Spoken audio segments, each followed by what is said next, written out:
Assalamualaikum warahmatullahi wabarakatuh. Selamat pagi teman-teman di kelas ekonomi perencanaan ya. Pada pagi hari ini baik ke kelas C dan kelas D, kita akan melanjutkan materi tentang teori pusat pertumbuhan. Yang dimana teori pusat pertumbuhan ini masih ada keterkaitannya dengan materi minggu lalu, atau itu teori lokasi dan aglomerasi ya. Oh iya, bagaimana kabar kalian? Semoga kalian dalam keadaan sehat walafiat, dan di masa-masa pandemi ini kita berdoa semoga pandemi corona COVID-19 ini segera berakhir ya teman-teman. Baik, kita lanjut aja masalah tentang teori pusat pertumbuhan. Nanti pertanyaan yang teman-teman ajukan nanti akan saya jawab dalam konten Q&A, di mana nanti saya akan pilih secara random, nanti akan saya ajak. Tetapi jangan khawatir, pertanyaan yang teman-teman sudah ajukan tadi sampai semuanya nanti akan saya masukkan ke dalam penilaian.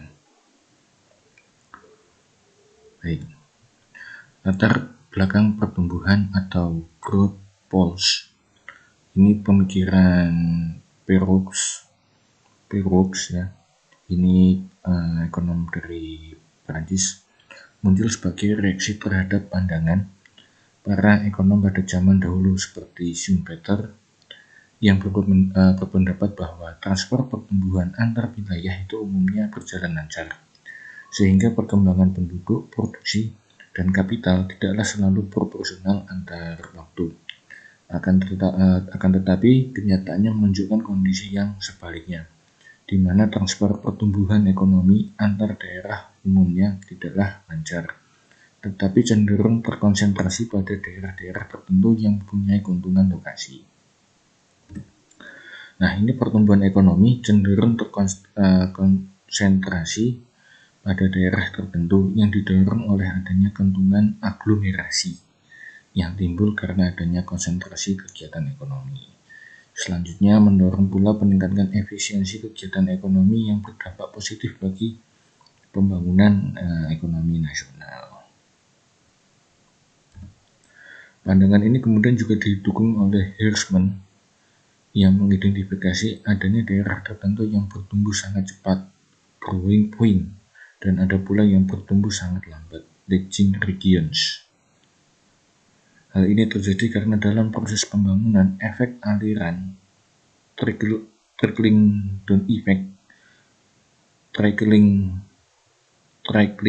down effect, dan efek konsentrasi dengan daerah lainnya. Ini adanya pusat pertumbuhan ya, adanya kegiatan terkonsentrasi pada suatu lokasi tertentu. Konsentrasi kegiatan ekonomi tersebut mampu mendorong pertumbuhan ekonomi yang dinamis dalam perekonomian. Terdapat keterkaitan input dan output yang kuat antara sesama kegiatan ekonomi pada pusat tersebut. Dalam kelompok kegiatan ekonomi tersebut terdapat sebuah industri induk yang mendorong pengembangan kegiatan ekonomi pada pusat tersebut. Aglomerasi industri ini berarti pengelompokannya, jadi kegiatan perekonomian di satu lokasi ini terkonsentrasi ya teman-teman ya, karena keterkaitan input dan output yang kuat antara sesama kegiatan ekonomi pada pusat tersebut. Iya, kalau kita contoh di Pulau Jawa ini, saya tadi melihat ada beberapa pertanyaan yang teman-teman ajukan itu. Contoh kalau di Jawa Barat itu di kawasan industri Cikarang itu di sana terdapat pusat-pusat konsentrasi kegiatan industri ya, baik industri baja, terus industri tekstil, macam-macam. Kenapa dikelompokkan di sana? Biar semua kegiatan ekonomi ini yang ada di kawasan industri Cikarang tersebut ini mampu mendorong pertumbuhan ekonomi. Yang dinamis ini berarti yang bisa naik turun. Ya, kalau statis kan flat diam, kalau dinamis ini bisa berubah naik turun. Kemudian di Jawa Tengah ada di wilayah Ungaran Kabupaten Semarang itu ada beberapa industri, ada industri baja, tekstil ada di sana, terus ada industri karoseri bus laksana, lalu ada industri ini ya Coca-Cola itu juga terdapat di sana. Ya ini biar keterkaitan input dan output yang kuat itu bisa mendorong pertumbuhan ekonomi yang dinamis ya. Terus di mana kawasan Jawa Timur di sana juga terdapat kawasan industri juga di daerah Sidoarjo, Surabaya, Gresik. Di sana malah ikatan atau sesama input output dalam perekonomian industri di sana itu juga menjadi atau mampu mendorong pertumbuhan ekonomi yang dinamis. Adanya ekonomi yang terkonsentrasi pada satu lokasi tertentu merupakan karakteristik pertama dari sebuah pusat pertumbuhan.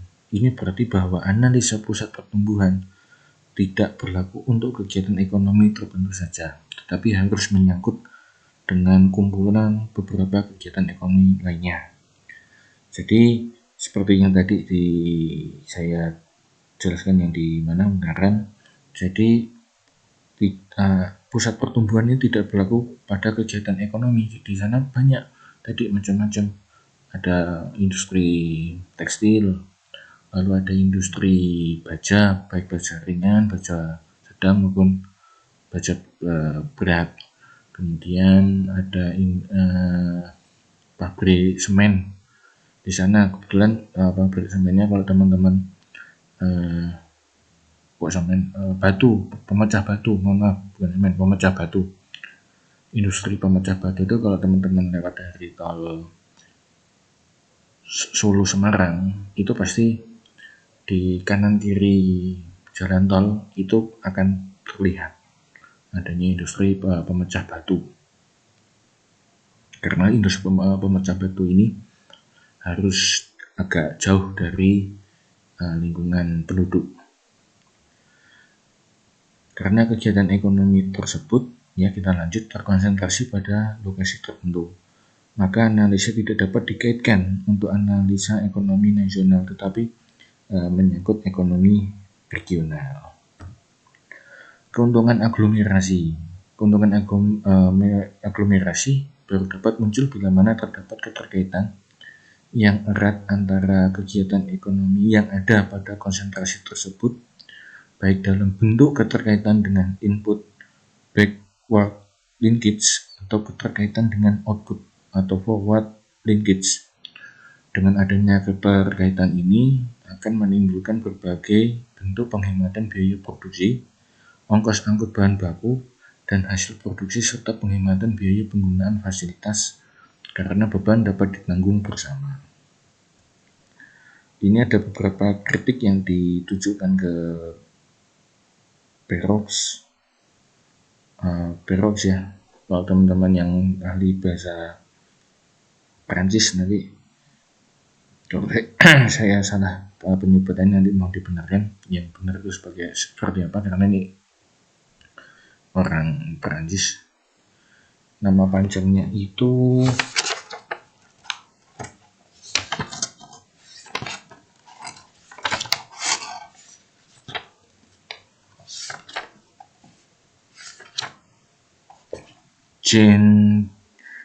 Jean Perox. Nanti dicari aja tentang teori kutub pertumbuhan kalau teman-teman yang ahli bahasa Prancis penyebutannya seperti apa nanti. Kalau saya salah, mohon dibetulkan. Ini mengenai proses pertumbuhan, ya, karena konsistensi dengan teori tata ruang atau economic space theory, di mana industri pendorong dianggap sebagai titik awal dan merupakan elemen esensial untuk pembangunan selanjutnya.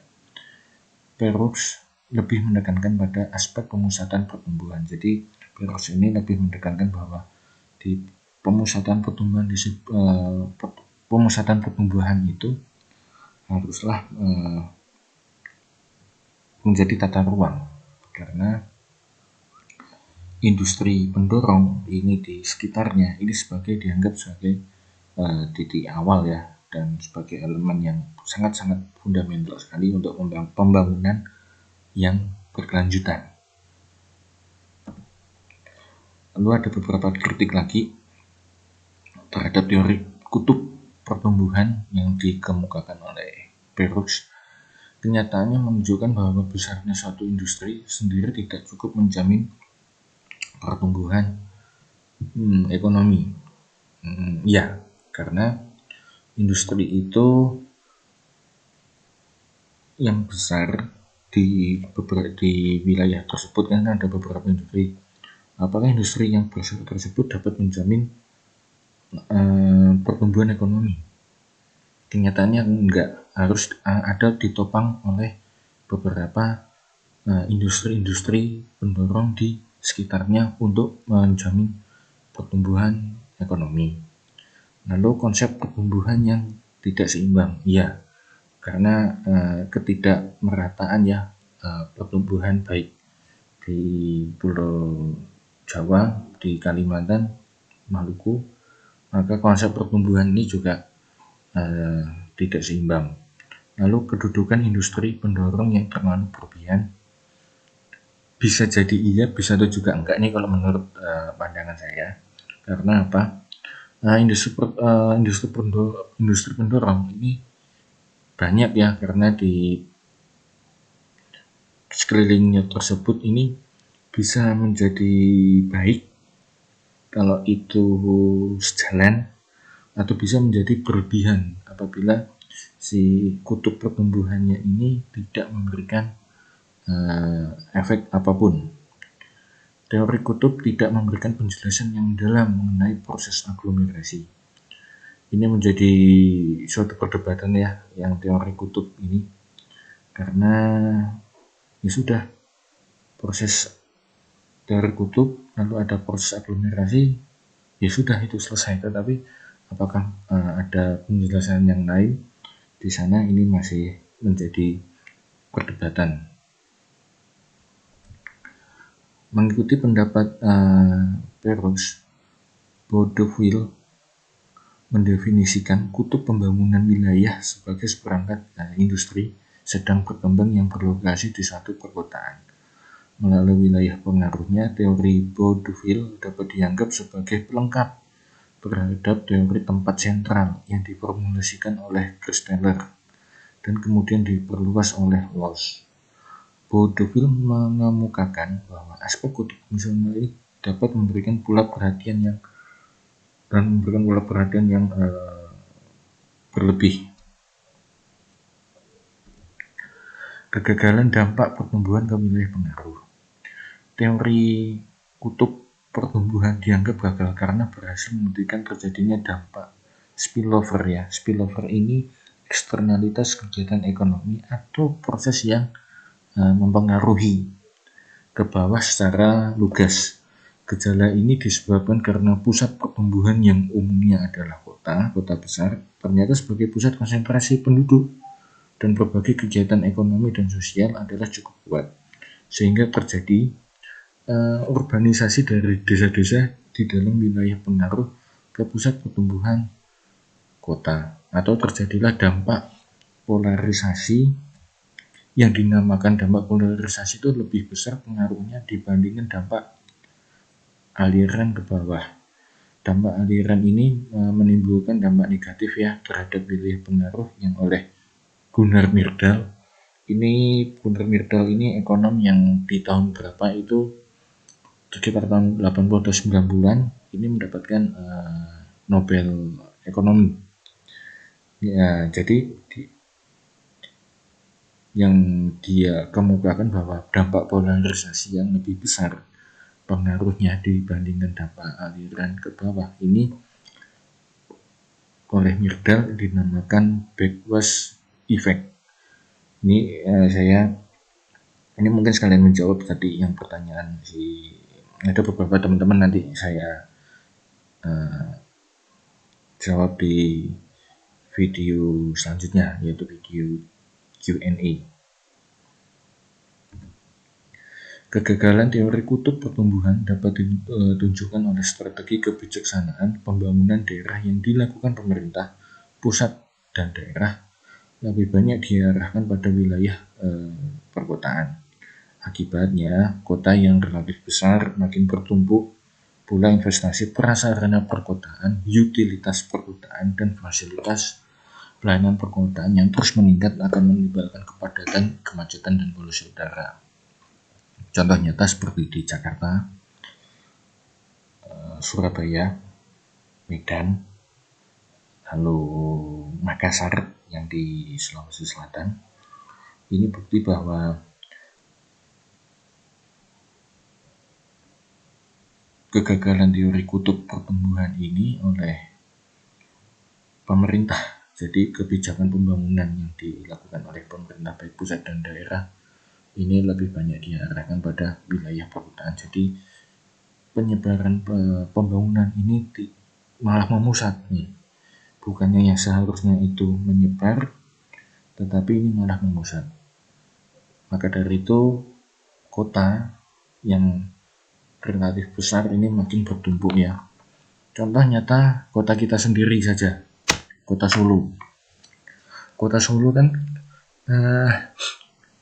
sekitar 10 tahun yang lalu kan kepadatan volume kendaraan kan belum sebegitu padatnya sekarang. Dulu kita jalan dari mana, motoran dari sini ke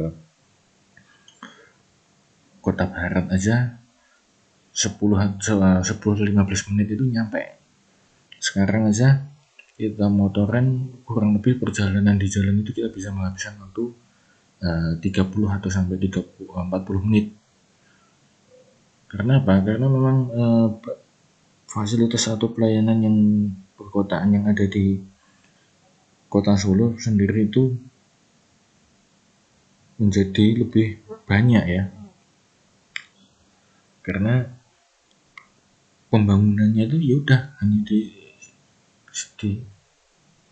Kota Solo aja, tidak tersebar ke utara itu atau ke Mojosongo atau mungkin ke Solo Baru. Ini aja pembangunan di sana ke selatan ya, ke Solo Baru itu baru terjadi sekitar 5 atau 7 tahun belakangan ini untuk memecah keramaian agar keramaian tersebut tidak berpusat saja di sentral Kota Solo.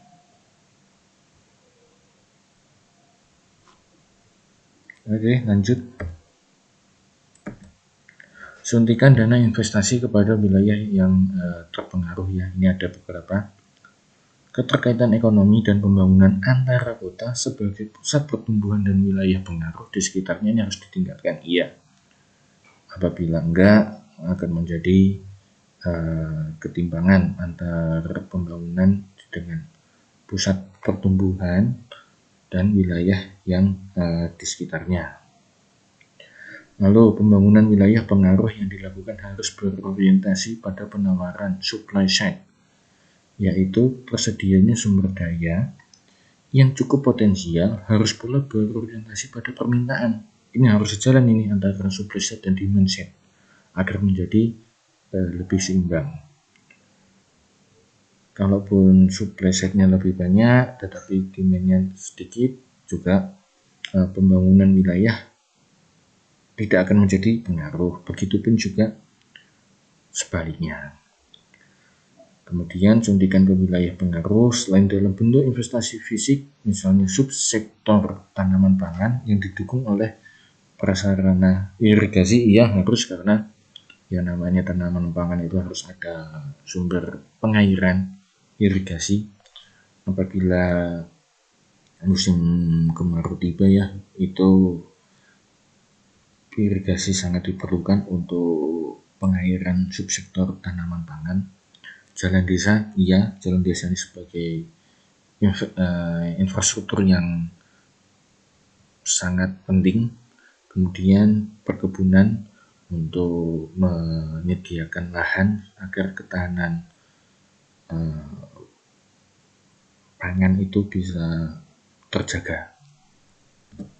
Oke, sekian pemaparan dari saya. Nanti kalau misalnya teman-teman ada yang masih mau ditanyakan, bisa juga nanti di kolom komentar Google Classroom atau di komentar channel YouTube saya ini. Nanti akan saya pilih pertanyaan-pertanyaan secara random, bisa 5 atau 10 pertanyaan nanti akan saya tampilkan di channel YouTube saya dengan konten Q&A masalah tentang teori kutub pertumbuhan. Oke, sekian pemaparan dari saya. Saya akhiri. Assalamualaikum warahmatullahi wabarakatuh.